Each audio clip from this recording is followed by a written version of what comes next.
Plusieurs jeunes sont insatisfaits de leur apparence ou préoccupés par la forme de leur corps.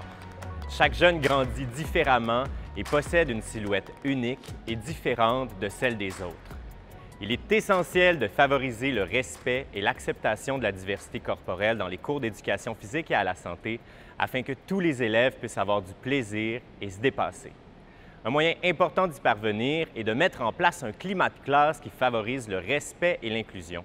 Cela permet à tous les élèves de se sentir à l'aise, de s'impliquer et de réaliser des apprentissages sans avoir peur d'être jugés ou ridiculisés.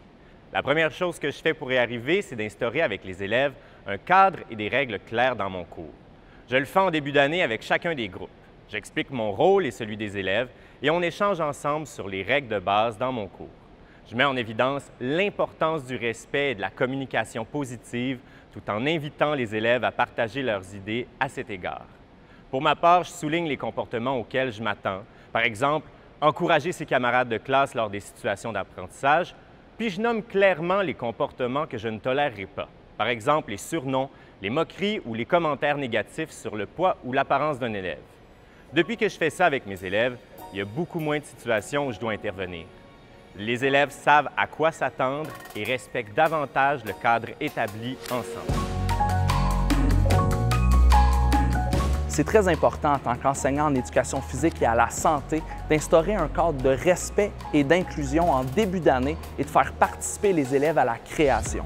Personnellement, ce que je fais, c'est qu'au début d'année, je rassemble les élèves de chaque groupe et je leur demande c'est quoi leurs attentes face au respect, à l'inclusion et à un climat d'apprentissage adéquat. Ce qui revient le plus souvent, c'est que les élèves ne veulent pas se sentir jugés. Ils veulent être dans un milieu stimulant où il y a de l'entraide et des encouragements. Si jamais un problème survient durant l'année, bien c'est simple, on ramène le cadre de respect qu'ils ont eux-mêmes créé. Les élèves se sentent davantage impliqués et concernés par ce cadre-là. Il ne faut pas oublier qu'un élève qui se sent en sécurité dans le gymnase, c'est un élève qui va participer davantage, qui va s'améliorer comme humain et qui va développer ses compétences en lien avec le programme. Lors des cours d'éducation physique et à la santé, et dans tous les autres cours d'ailleurs, ou même à l'école de manière générale, il est essentiel de ne pas tolérer les moqueries en lien avec le poids ou l'apparence. Ces commentaires peuvent être particulièrement nuisibles, entraîner une préoccupation à l'égard du poids chez les jeunes et nuire à leur image corporelle. Si on est témoin de moqueries, il faut absolument réagir sur le champ pour mettre fin à la situation.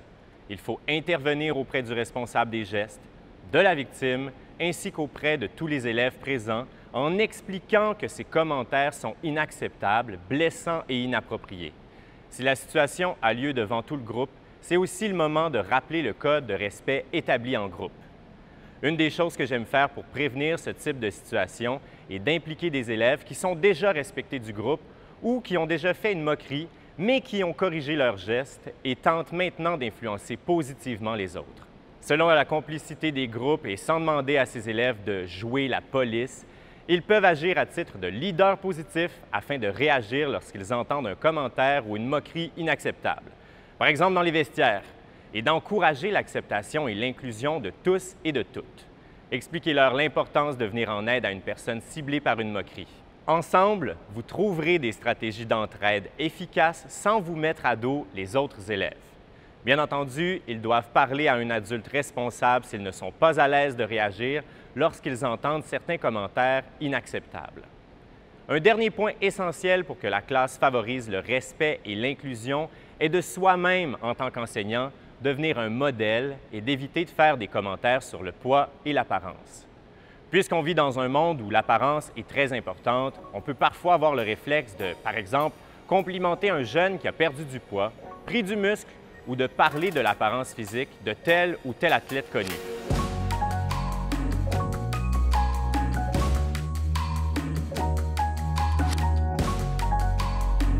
On sait par contre que tout commentaire à l'égard du poids ou de l'apparence, même un commentaire qui se veut positif, comme un compliment, peut faire du tort. Il peut aussi faire du tort à une tierce personne, même s'il ne lui est pas adressé. Parce que dans tous les cas, on ne sait jamais comment un tel commentaire peut être interprété, ni les croyances, ni les comportements qu'on peut renforcer ou encourager par mégarde.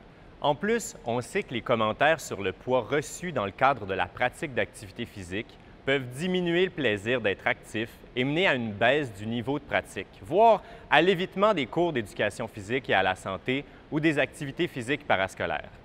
Lorsque j'entends des conversations sur le poids ou l'apparence entre les élèves, j'en profite pour les questionner sur le but de leur discussion.